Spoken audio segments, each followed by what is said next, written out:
구약성경 역대하 7장 14절 말씀.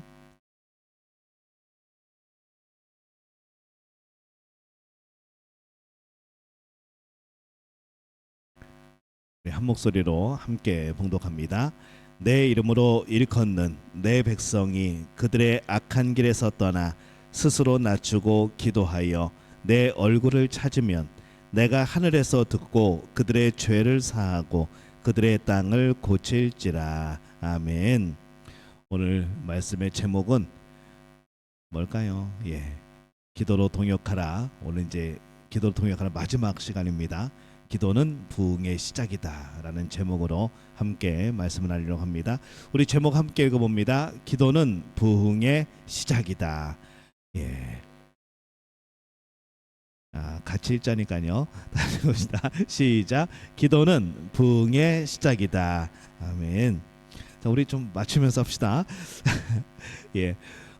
여러 사람들이 교회와 또 때로는 이제 교육자들을 위해서 또 우리 성도들을 위해서 기도하면은 굉장히 놀라운 역사들이 나타납니다. 그래서 요즘에 우리 구역들이 모일 때에 막 기도의 응답이 되어지고 그런 모습들이 또 그런 간증들이 넘쳐나게 되어지는데, 이 성경에는 사람들이 한 목적을 두고 기도하기 위해서 모일 때에 일어나는 역사들을 참 많이 기록을 하고 있습니다. 예를 들어서 마태복음 18장 19절에서 20절에 보면요, 예수님이 이렇게 말씀을 하셔요. 우리 함께 읽어봅니다. 진실로 다시 너희에게 이르노니 너희 중에 두 사람이 땅에서 합심하여 무엇이든지 구하면 하늘에 계신 내 아버지께서 그들을 위하여 이루게 하시리라. 두세 사람이 내 이름으로 모인 곳에는 나도 그들 중에 있느니라. 아멘. 자, 이 말씀대로 하면요, 지금 이곳에 하나님이 함께 하시는 겁니다. 예수님이 함께 하시는 겁니다. 우리가 예수 이름으로 모였습니다. 십자가를 중심으로 모입니다. 그래서 우리는 오늘 예수님과 함께 이 기도회 하고 있는 겁니다. 예수님께서 이 모든 기도를 들으실 줄로 믿습니다. 이게 얼마나 참 놀라운 약속입니까? 이 말씀은 단체로 기도하는 이 합심 기도의 능력을 분명히 보여줍니다. 우리들 어떤 행사를 할 때에 자꾸 높은 사람들을 초대를 합니다. 좀 오셔서 그래도 얼굴 한번 비춰달라고, 오셔서 그래도 축사 한번 해달라고. 그래서 뭔가 행사를 할 때마다 그 지역의 유지들 아니면 높은 사람 불러서 그래도 얼굴 한번 비추게 합니다. 그러면은 그 모임이 복되어지고 더 화려해지고 뭔가 좀 권위 있어 보이는 것이죠. 근데 우리의 기도회는요, 하나님이 함께 하시는 기도회입니다. 오라고 하지 않았는데도 예수님이 약속을 하시는 거죠. 너희들이 만일 두세 사람이 내 이름으로 모인 그곳에는 나도 그들 중에 있느니라. 그래서 오늘 우리 금요 기도회는 예수님과 함께하는 기도회인 줄로 믿습니다. 그래서 우리가 하나님은 개인으로 하는 기도도 참 잘 들으시지만은 한 마음으로 드리는 이 공동체의 기도에 특별히 하나님이 역사를 하십니다. 구약에서도 그 원리를 찾을 수 있죠. 신명기 32장 30절 말씀. 저희 함께 읽어봅니다. 시작. 그들의 반석이 그들을 팔지 아니하였고 여호와께서 그들을 내주지 아니하셨더라면 어찌 하나가 천을 쫓으며 둘이 만을 도망가게 하였으리요. 그들의 반석이, 이 반석은 하나님과 같은 의미로 쓰여집니다. 그들의 하나님이 그들을 팔지 아니하였고 그 여호와께서 그들을 내주지 아니하셨더라면 어찌 하나가 천을 쫓으며 둘이 만을 도망하게 하였으리요. 이렇게 말씀을 하는 것이죠. 이 말씀은 하나님의 능력이 함께할 때에 그 공동체의 힘이 얼마나 강력해지는가, 이것을 보여주는 말씀입니다. 하나님이 함께 하시면은 한 사람의 기도도 굉장히 강력한 기도가 되어지지만은 두 사람, 세 사람, 그리고 이 공동체의 기도는 더욱더 놀라운 역사를 만들어냅니다. 우리가 합심하여서 기도할 때에 하나님이 우리와 함께 하시고 그 결과는 참 엄청난 것이죠. 그래서 오늘 말씀은 이렇게 말씀을 합니다. 우리 역대하 7장 14절 다시 한번 읽습니다. 내 이름으로 일컫는 내 백성이 그들의 악한 길에서 떠나 스스로 낮추고 기도하여 내 얼굴을 찾으면 내가 하늘에서 듣고 그들의 죄를 사하고 그들의 땅을 고칠지라. 아멘. 하나님이 이 나라 구석구석 마디마디마다 역사하시고 이 나라가 하나님을 두려워하는 나라가 되기 위해서는 어떠한 일이 일어나야 되는가? 그 해답은 신앙의 부흥입니다. 이 대한민국도 마찬가지고 인도네시아도 마찬가지인 것이죠. 오늘날 많은 그리스도인들이 부흥에 관하여서 말을 합니다. 부흥해야 된다, 부흥해야 된다 말을 하죠. 근데 어떤 부류는요, 그런 생각도 합니다. 진정 부흥이라는 것이 지금도 필요한가? 어떤 그리스도인들은 이 부흥이란 낱말이 더 이상 아무런 의미가 없다고 말하는 사람들도 있습니다. 하지만은 성경과 교회의 역사를 살펴보면요, 하나님은 언제나 이 부흥을 통해서 교회를 새롭게 하셨습니다. 과연 부흥이 무엇이고 진정 우리에게 필요한 것일까? 어떤 사람은 이 부흥을 이렇게 정의를 합니다. 있습니다. 한번 같이 봅시다. 시작. 부흥이란 누구도 완전히 설명할 수 없지만 일단 일어나면 모든 사람이 그것을 알게 되는 사건이다. 부흥을 이렇게 정의를 한 것이죠. 또 아르민 게스웨인 박사는요, 부흥에 관해서 이렇게 표현을 합니다. 함께 봅니다. 시작. 우리가 필요로 하는 부흥이란 기도와 능력과 성도와 찬양과 거룩한 일들이 넘치던 신약 시대의 기독교로 돌아가는 것이다. 이렇게 말을 합니다. 우리는 어떤 특별한 것이 아니라 평범한 것, 하나님의 관점에서는 극히 평범한 것을 원하고 있습니다. 하나님이 평범하게 생각하시는 것은요, 인간이 특별하게 생각하는 것 모두를 합친 것보다 더 위대한 것이죠. 우리는 뭔가 특별한 것을 원하지만은 우리는 그걸 바랄 게 아니라 하나님의 평범한 걸 구해야 됩니다. 왜 그런가 하면은 이 신약 시대 때에는 하나님의 평범한 일들이 일어났습니다. 우리는 그것을 놀랍다라고 표현을 하죠. 우리 입장에서는 하나님의 놀라운 역사로 복음이 전파되어지고 회심하게 되어지고 변화되어지고 부흥하게 되어지고 하나님 앞으로 돌아오게 되어지고 복음이 끝없이 퍼져나가고, 근데 이것이 우리에게는 참 놀라운 일인데 하나님의 능력 앞에서는 이게 평범한 일이라는 것이죠. 하나님이 뜻하신 것을 이루어가는 겁니다. 근데 우리한테 있어서는 그것이 너무나 놀랍고 신기하고 그런 겁니다. 그래서 우리가 생각하는 것은, 우리가 추구하는 것은요, 하나님의 평범함입니다. 다른 말로 하면은 하나님의 뜻이 이루어지는 것에 대하여서 우리는 늘 마음을 둬야 된다는 것이죠. 부흥이라고 하는 것이 어떤 새로운 프로그램이나 특별한 이벤트가 아닙니다.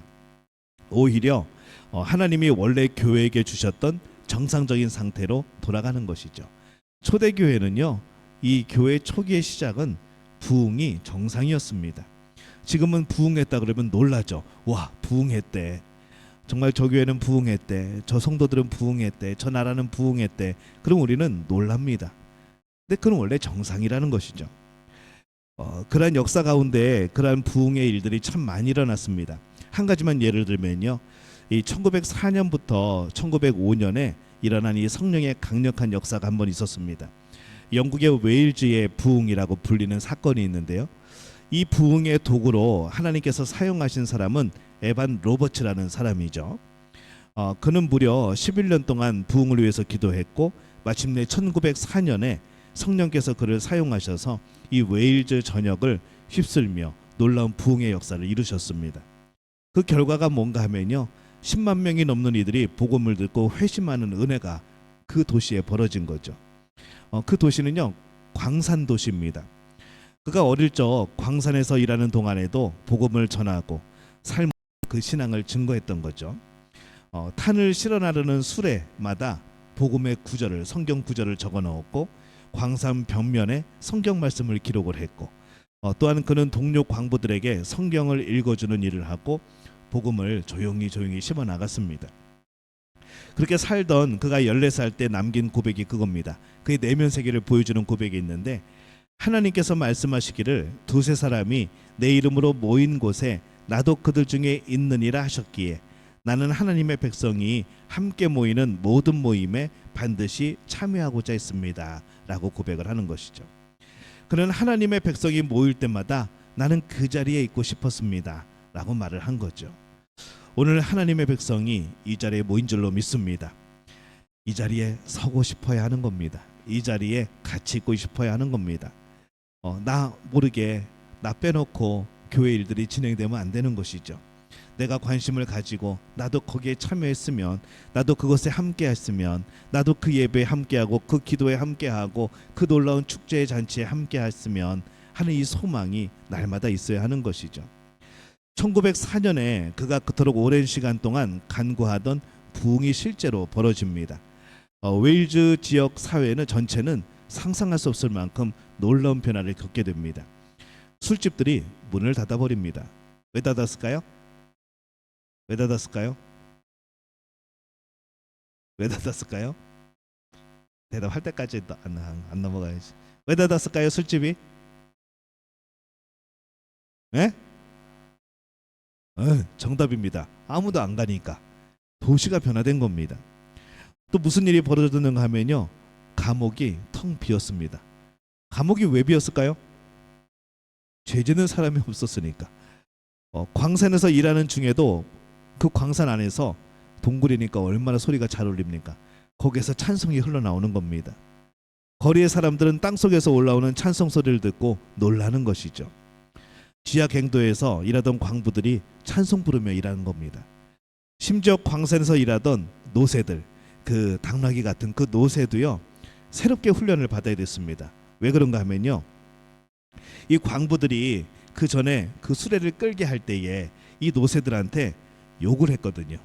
욕을 하면서 그 짐승들을 이끌었는데, 이들이 그 말을 욕을 하지 않고 온유한 말로 말투가 바뀌어 버리니까 이 노새들이 말을 못 알아듣는 겁니다. 욕을 해야 알아듣는데 욕을 안 하고 그냥 온유한 말로 명령을 하니까 못 알아듣는 거죠. 그래서 노새들에게 다시 훈련시키는 그런 일까지 벌어집니다. 법정은 늘 한가했고, 그래서 판사들은 늘 심심했고, 사회에는 선한 일들이 넘쳐나는 그런 도시가 되어졌고, 그런 시기가 이루어진 것이죠. 우리는 와 그러지만은 사실 이게 하나님 입장에서는 정상인 겁니다. 우리는 진정한 부흥을 추구할 수는 있어도요, 우리는 부흥을 계획할 수는 없습니다. 부흥은 우리 영역이 아니라는 것이죠. 하나님이 정해놓으신 부흥에는 이런 특징이 있습니다. 어떤 특징이 나타나는가? 첫 번째 한번 읽어봅니다. 시작. 사람들이 기도한다. 부흥이 나타나려면요, 사람들이 기도하기 시작합니다. 자, 두 번째입니다. 시작. 하나님이 임하신다. 하나님의 임하시는 것을 경험하게 되어지는 거죠. 세 번째입니다. 시작. 사람들이 회개한다. 기도하고 하나님이 임하시니까 사람들이 회개하기를 시작합니다. 네 번째입니다. 함께 읽습니다. 하나님이 사람들을 다시 소생시키신다. 그 영들이 살아나는 것이죠. 다섯 번째는요, 넘어갑시다. 한번 같이 읽습니다. 다른 사람들이 다른 사람들에게 전도하며 사랑을 전하기 시작한다. 사람이 변화되어지니까 복음을 전하게 되어지는 겁니다. 여섯 번째입니다. 함께 읽습니다. 하나님이 사람들을 훈련시키시고 능력을 주셔서 주변에서 변화가 일어난다. 먼저 누가 변화됐습니까? 우리 자신이 변화됐죠. 내가 변화되어지니까 회개하게 되어지고, 그러면서 나의 삶이 바뀌고, 그러면서 나의 삶이 내 안에서 끝나는 것이 아니라 다른 사람들에게도 그 영향력이 끼쳐나가고, 그러면서 하나님께서 그 사람들을 훈련시키시고 능력 주셔서 계속 그 변화가 이어져서 나가는, 연쇄작용이 일어나는 그러한 일들이 일어난다는 겁니다. 이게 부흥이 되어지는 과정이죠. 근데 맨 먼저 뭘 시작했을까요? 사람들이 기도한다. 기도부터 시작을 한 것이죠. 그래서 이 기도의 불길이 시작되어야 우리는 부흥의 열매를 맛보는 겁니다. 오늘 여러분들이 그 기도의 불길의 시작이라는 것이죠. 여러분들 참 귀합니다. 금요일날 오시는 분들 저는 참 귀하게 여깁니다. 참 가끔가다 좀 지칠 때가 있는데, 그래도 여러분들이 이 금요일날 이미 여러분 얼굴은 다 쩔어 있습니다. 피곤해 쩔어 있고 아주 다 그렇습니다. 그럼에도 불구하고 여러분의 영이 살아서 이렇게 기도의 자리에 나오는 것이 얼마나 아주 우리 교회는 불 꺼지지 않았구나라고 생각하게 되어진다는 것이죠. 따라해 봅시다. 우리 교회는 불 꺼지지 않았다. 하나님 감사합니다. 불 꺼지지 않았습니다. 왜냐하면요, 불 꺼진 교회들 많습니다. 이 기도의 불이 꺼진 교회들이 얼마나 많은지 모릅니다. 그러면서 부흥을 외치죠. 그러면서 뭔가 자꾸 세상적인 방법들을 사용하려고 합니다. 뭔가 좋은 프로그램, 뭔가 좋은 것들, 뭔가 재밌고 뭐 흥미있는 것들. 그래서 뭔가 부흥을 이뤄보려고 하죠. 근데 기도로 시작하지 않는 모든 부흥은요, 그건 인간적인 방법이 되어집니다. 사람들이 기도하기 시작하는 거, 그게 부흥의 시작이라는 것이죠. 그래서 이거를 믿음교회에 적용시켜 보면요, 이렇게 되는 겁니다. 우리 두 번째 것도 있나요? 없죠? 없죠? 예, 제가 이렇게 바꿔봤습니다. 자, 우리 믿음교회 부흥은 어떻게 일어나는가? 첫 번째, 믿음교회 사람들이 기도한다. 믿음교회 공동체에 하나님이 임하신다. 믿음교회 사람들이 회개한다. 하나님이 믿음교회 사람들을 다시 소생시키신다. 믿음교회 사람들이 다른 사람들에게 전도하며 사랑을 전하기 시작한다. 하나님이 믿음교회 사람들을 훈련시키시고 능력 주셔서 주변에서 변화가 일어난다. 여러분, 이런 여러분의 삶을 꿈꾸고 싶지 않습니까? 우리가 기도의 동역자라는 제 주제를 가지고 우리가 계속 말씀을 나눴습니다. 근데 부흥은요, 항상 기도부터 시작하는 겁니다. 하나님께서 무슨 큰 일을 하시려고 할 때는요, 여러분에게 기도시키십니다. 그리고 어려운 일부터 시작하게 하십니다. 하나님께서 더 큰 일을 하시려고 할 때는요, 우리에게 불가능한 일부터 우리에게 시키십니다. 그거부터 시작을 하시는 거죠. 왜 그런가 하면요, 어려운 일부터 시작하게 되어지면 어떡할까요? 그냥 서서히 우리가 단련되어지면 좋겠지만은 어려운 일부터 우리에게 맡기십니다. 왜냐하면 어려운 일이 닥치면은 어떻게 됩니까? 내가 절망하죠. 이걸 어떻게 하라고 하시는가? 이걸 어떻게 내가 감당하는가? 그러면 어떻게 될까요? 기도하게 되어지는 거죠. 하나님은 기도로 시작하게 하십니다. 불가능한 일을 하나님께서 시키십니다. 우리에게 맡기시는 거죠. 그러면 우리는 또 절망하죠. 이게 가능합니까, 하나님? 근데 어떻게 될까요? 그래서 우리는 기도하게 됩니다. 그러면 하나님이 이루시는 겁니다. 그래서 부흥은요, 항상 기도로부터 시작을 하는 겁니다. 오늘 우리의 현실을 바라보면요, 세상에 있는 교회들은 점점 약해집니다. 세상은 점점 하나님을 떠나가고 있고요, 가정과 사회는 많은 어려움 속에 살아갑니다. 근데 절망할 필요가 없습니다. 왜냐하면 하나님은 여전히 살아계십니다. 오늘도 기도하는 사람들을 통하여서 역사하시기 때문에 우리가 절망할 필요가 없는 것이죠. 우리가 교회가 변하기를 원한다면, 우리의 가정이 회복되기를 원한다면, 우리나라가, 그리고 이 땅 인도네시아가 정말로 하나님을 두려워하는 나라가 되기를 원한다면 뭐부터 시작을 해야 될까요? 기도부터 시작하는 겁니다. 그래서 오직 하나님만이 우리 교회를 살릴 수 있고, 우리 가정을 회복시킬 수 있고, 우리 나라를, 또 이 나라를 변화시킬 수 있습니다. 그리고 하나님은요, 이 일을 어떻게 이루시는가? 기도하는 자들을 통하여 이루십니다. 우리가 기도하기 시작하면 하나님의 역사가 시작되는 겁니다. 그래서 이제는 우리 모두가 하나님 앞에 기도해야 될 때입니다. 우리가 이 기도의 동역자 계속해서 말씀을 나눴는데 생각해 보니까 우리가 이 일들을 시작하기 위하여서 이 말씀을 선포한 것 아닌가라는 생각이 듭니다. 개인적으로는 나 한 사람의 기도 하나님께서 들으십니다. 굉장히 귀담아 들으십니다. 하지만은 우리가 함께 하나님을 향하여 기도 제목으로 기도할 때에 하나님께서 놀라운 역사를 이루실 줄로 믿습니다. 하나님이 약속하신 그 놀라운 일들을 우리 모두가 경험하는 그런 복된 분들이 되어지시기를 예수님의 이름으로 축원합니다.